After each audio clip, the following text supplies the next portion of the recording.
Hey guys, what's up? It's me, Thomas. Today we're back here with Jaiden Animations. This released recently. It's my first time playing Dungeons & Dragons, and I've yet to play it. So, I think it's just like the aspect of like, I don't know.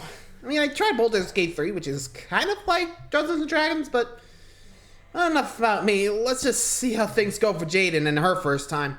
Be sure to like, subscribe for more. Hope you enjoy. Let's check it out.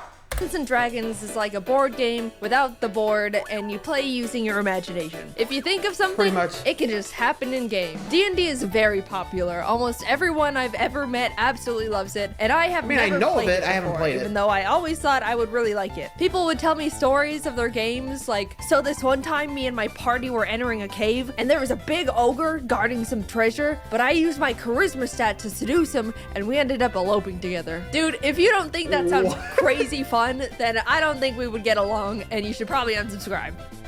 Please don't. But if you do think that sounds fun, then hey. Stick around. Sorry, I've never done that before. It felt weird. I decided to reach out to Charlie, aka Slimesicle, aka Charlie Slimesicle, because he's super into D&D, and we ended up forming a little group of me, Alpharad, Ronbu as the players, and Charlie as the Dungeon Master, which is like the game organizer slash manager slash god. We all created our characters, and into the world we were teleported. Whee! The clouds part over a vast, lush forest. In it, a giant ancient oak tree can be found looming over all the other trees. The inside has been hollowed out, and a sign hangs on the side reading Old Oak Inn. Inside, many creatures of various origins are relaxing, drinking, socializing, but one stands out. A cat, equipped with various instruments, sits at a table, leaning over their cup of milk and scanning the room. They spot a dragonborn drinking at the bar, alone, seemingly pondering life. From the other end of the bar, a man in a suit approaches the dragon and starts a casual conversation. Do you know Mark? Ooh, Mark. No, I don't.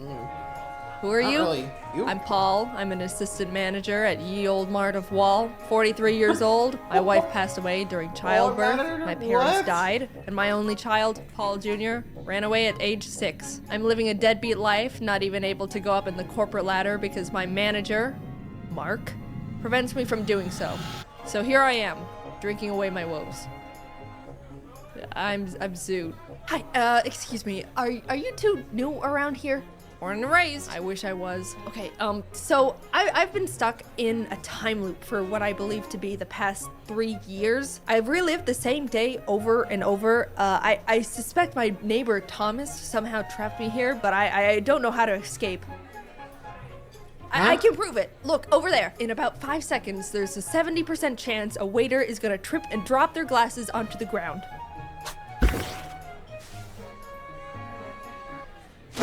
Nothing? Well, alright, it's a bit impressive, but, like, it's gonna take a bit more convincing because that wasn't all that. Suddenly, a sheep crashes through the tavern windows and starts rampaging around the inn. It's going straight up crazy, knocking over tables, knocking over people. Paul mentions it's got something in its mouth, and the sheep immediately stops and runs straight up to him. As Paul takes what seems to be a scroll out of the sheep's mouth, Zoot whips out their mace in an attempt to pepper spray the sheep, but slips on a puddle of rum and accidentally sprays Paul, who just is disappointed at this point. The three open the scroll, and Zoot, recognizing it's a speak with animals spell, translates it, casting a huge shockwave and blasting everything in its radius. Oops. Hello? Can you understand me now? Why the f did you try to spray me with mace? Zoot and the sheep start bickering as Paul and Tholomew just stare at them. Just forget it, forget it. I'm no ordinary sheep. I used to be human and was cursed into a sheep's body. My name is Luop, and I need your help becoming human again. Please. All right, Luop. Sure. Well, it's Luop. Come on, guys, let's go. And for some reason, they all went along with it, still not understanding what the hell is going on. Maybe, they both thought, they could find their arch enemies, Mark and Thompson, along the way. The group is walking through the woods. Tholomew is very on edge, feeling like something isn't quite right. The tree line is shifting in unnatural ways. Oak trees are turning into birch. The bushes are rustling. Zoot spots various random animals along the path and picks up a turtle, which they add to their inventory. Paul tries to pocket a turtle of his own, but it turns out to be a rock and is then mauled by a cougar. He ends up unharmed, though his adventure suit he changed into is now ruined. Zoot feels bad about Paul not getting a turtle, so they offer to let Paul name theirs, to which he chooses Paul Jr. They eventually Really? reach a clearing with a large stone outcrop covered in engraved shifting runes. Carved into a stone is a large bronze door with a face on it. Creepy. Hello. You should try to impress it. Oh, okay. Bongos? Okay. Answer me these riddles 3, and then you can come in. I'm a riddle door. Now you say that. The alphabet goes from A to Z, but I go from Z to A. What am I? The alphabet backwards. Wrong! The answer was zebra. Who's next? You. I move without wings, between silken strings. I leave as you may find, my substance behind. What am I? I'm gonna say a spider, because I got the butt strings. Correct! You may pass. Wait, but can you turn our friend back? Oh yeah, double or nothing. What? Answer this next riddle, and your friend will be turned back. Wait. I creep and crawl with no eyes, legs, or ears, but I can move the earth with my peers. What am I? Earthworm? Can you use it in a sentence? In answer to the question, Yeah, like spelling bee style. nice try, but you're not gonna worm your way out of this. Earthworm, come on. I think I picked up on it. I don't know if you noticed, but he said worm on accident. I'm very detail oriented. Don't listen to him, he's a zebra. It's Paul an earthworm. Jr., what do you think the answer is? Turtle. Turtle, final answer. It's a worm! No. Earthworm. Correct.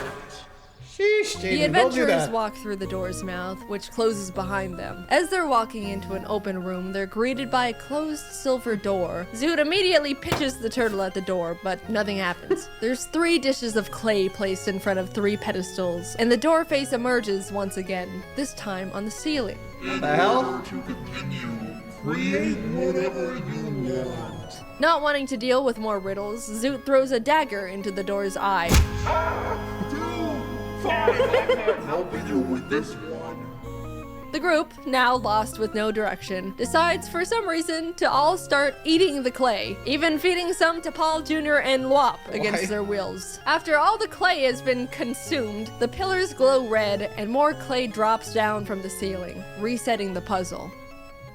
Well, that didn't work. Out of ideas, they decide to do what the door face suggested. Tholomew sculpts a crown, Zoot rolls out a worm, and Paul builds a penguin. They all place their creations on pedestals, which sink in and beam green before the lights turn out and everything goes dark. They flash boy. back on and suddenly all their creations have come to life in weird clay flesh bodies. Paul cleaves at his penguin with his great axe, nearly cutting it clean in half, revealing that the inside is just more clay. The worm monster looks at Zoot and says, "It's wormin' time!" causing Wormin' Zoot time? to scream and sending a shockwave towards it, immediately exploding the worm and splattering clay everywhere, living as a normal-sized worm now. The worm lunges and wraps itself around Zoot's throat, trying to choke them out. Tholomew rips the arms off the crown Damn. monster and dodges its follow-up attack. The penguin reforms itself, sprints full speed at Paul, but slips and splats into a pile of clay on the ground, to which Paul finishes off with his axe. Meanwhile, go. Tholomew attempts to rip the legs off the crown, only for the crown legs to turn into arms, grabbing Tholomew and climbing onto their head, causing them to lose their mind, viewing the other party members as enemies. Paul shifts his attention to Tholomew, throwing his great axe horizontally at the crown. Unfortunately, it goes a bit low and the handle smacks Tholomew directly in the face. Zoot gets a grip on the worm, ripping it off their throat, and breathes acid onto it until it's reduced to ash. dash. Bartholomew blows on their bagpipes to attack Paul, sending out a thunderous shockwave that shakes the cavern. Paul is able to hold his ground, runs up to the two, and successfully cleaves the crown off Bartholomew's head. All the clay monsters have been defeated. The silver door opens, and everyone cheers together in celebration.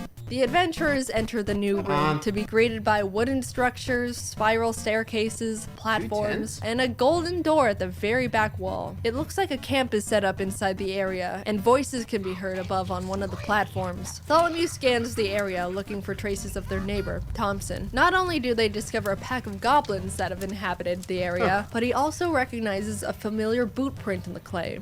It's the same type Thompson wears. He's been here. Paul climbs up to the goblin platform and sparks conversation. The goblins are confused and a bit wary of the intruders, but introduce themselves nonetheless. I'm Gob, that's Glob, that's Gobble, that's Gobble Gob, and that's the Peeler. And who's that? That's Bloyle. So your names are Gob, Glob, Gobble, Gobble Gob, Peeler, and Bloyle? The Peeler. Got it. So your name is the Peeler. You don't know anything about Mark or Thompson. I only know about one thing, and that's peeling. Yeah. Great, there you go.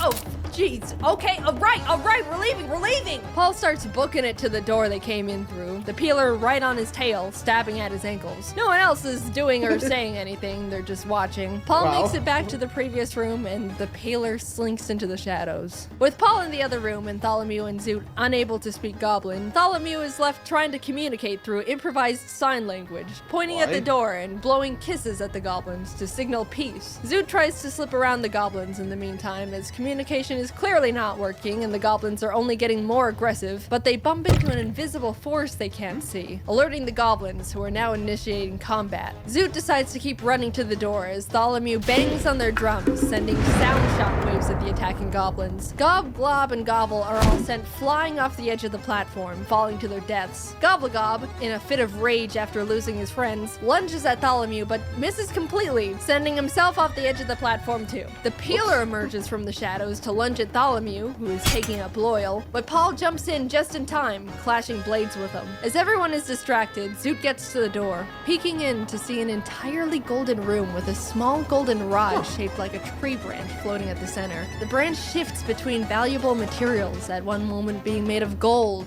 then emerald, then ruby. Gobblegob, the goblin that accidentally dove off the side of the platform, sprints back up the stairs and attempts to tackle Bartholomew off the platform, but accidentally leaps over him and plummets once again over the edge, this time to his demise. Paul and Bartholomew perform a clumsy team attack together and finish off the Peeler, ending the battle, but because of the uncoordinated attack, Paul's axe is now peeled. They all hurry over to Zoot and enter the golden room together, trying to figure out how to get the artifact down. Zoot suggests they all toss Slop into the air to get it down, so Paul Solongi Bowser's the sheep into the air, but in the complete opposite direction. Bartholomew quickly runs over and breaks his fall, and before Lop can say anything, they throw him again, this time hitting their target as they both fall to the ground. No one stops Lop's fall this time as he lays motionless on the floor. As Bartholomew is healing up Lop, Zoot approaches the wand, only for it to be snatched by an invisible force. An unseen figure then reveals itself.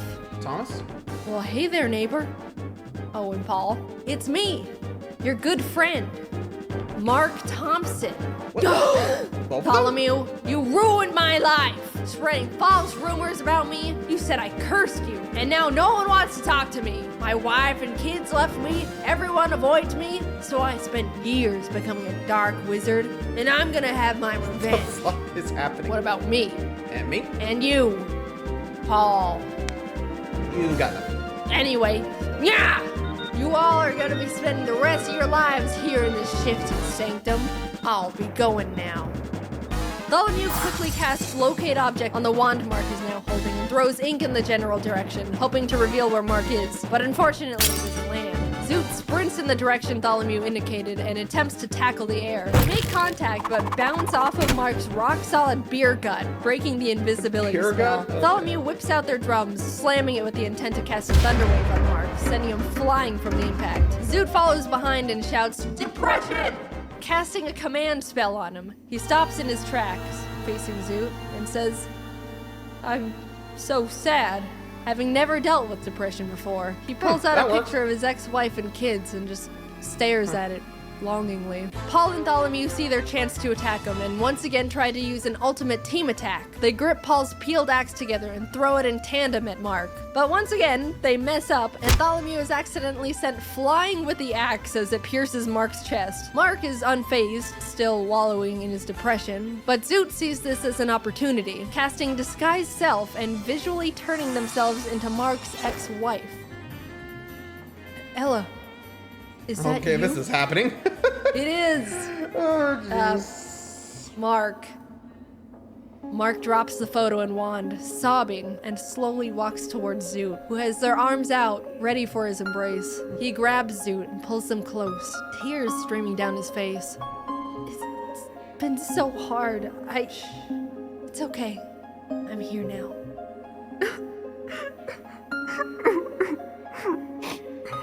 Zoot pulls back just a bit, just to look into Mark's eyes, which are sparkling with tears. 3, 2, 1. And proceeds to acid blast him point blank from the mouth. Right in the head!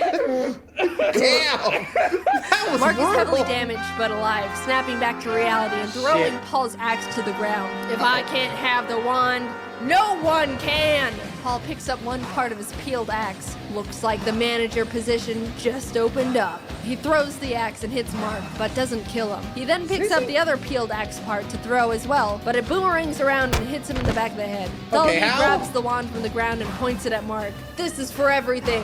The low tax return, the restraining order, for moving in next to me. You're my personal hell! Mark turns to Paul while being zapped by the wand. Would you still let me be your manager, even if I was dead?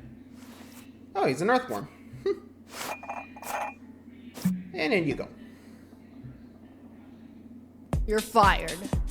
You guys did it! Please, use the wand to turn me back into a human. Please! Tholomew casts the wand's powers on Talop, finally turning him back into his original form. Paul and now human Luop lock eyes. Hi, Dad. Wow, what are the odds? Is that you? Oh. Paul and that his explains a long-lost lot. son, Paul Jr. embrace. The wand, now all out of magic, crumbles into dust, and the party exits the cave. The bomb is detonated, and the explosions erupt behind them as the group walks off together. Thanks for watching this one. Oh, that's a bit. That was actually pretty funny to watch. Glad to see Jaiden having a good time. What do you guys think? Oh, I definitely enjoyed it. Oh, till next time, guys. Thanks for watching. See ya.